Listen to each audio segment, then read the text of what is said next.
Marjorie Satsa, South African Tourism Services Association.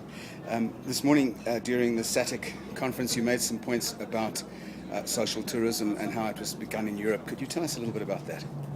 Well, after the Second World War, people didn't have money. Facilities were very limited, but people still wanted to go on holiday, and thus was born the idea of holiday camps. In many countries in Europe, in France it took the form of what eventually became Club Med. In Britain it took the form of holiday camps, such as Butlins. Butlins, yes, Billy Butlin. And you think that should be done here in South Africa?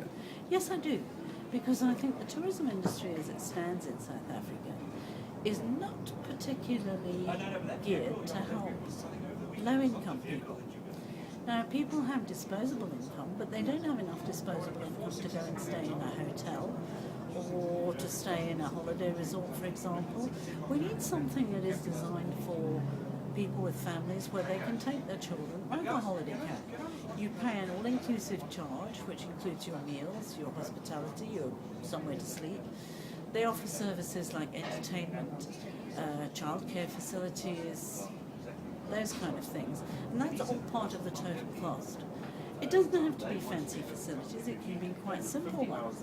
One suggestion that I have heard this morning is that we make use of what were municipal holiday resorts, many of which are very dilapidated and haven't been looked after over the years, and we put them out to the private sector to pull together and manage. We're not looking for high margin tourism, we're looking for large numbers of people, so that people who are on a limited income can actually have a real holiday, not just going to visit relations or going to somewhere just for the day, but they can actually go for a whole week. They can have the experience of not having to cook for themselves, having their beds made in the morning, laundry services, all the things that people who go to hotels kind of take for granted. Hotels can be intimidating to people who don't have a background of being in that kind of environment, and particularly to people who are relatively unsophisticated. Whereas in a holiday camp, they can go, they can just be themselves, they can enjoy the simple things that they want to enjoy, and a bit of more sophisticated entertainment, and they actually get the holiday experience. One of the problems that we have in tourism in South Africa is that a lot of people who are coming into the tourism industry actually have no personal experience of being a tourist. And something like simple like a holiday camp would at least give them the experience of being a tourist, of being on a holiday, would bring in a culture of tourism, because that's what happened in Europe.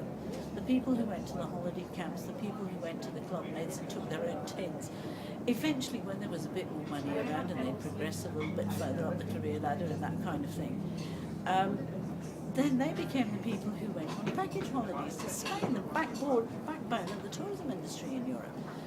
And I feel that the tourism industry as such has neglected the ordinary people, the ordinary working class family. We need to make some effort to bring them into tourism in a way where they can actually enjoy it and it becomes relevant to them. Thanks, Marjorie.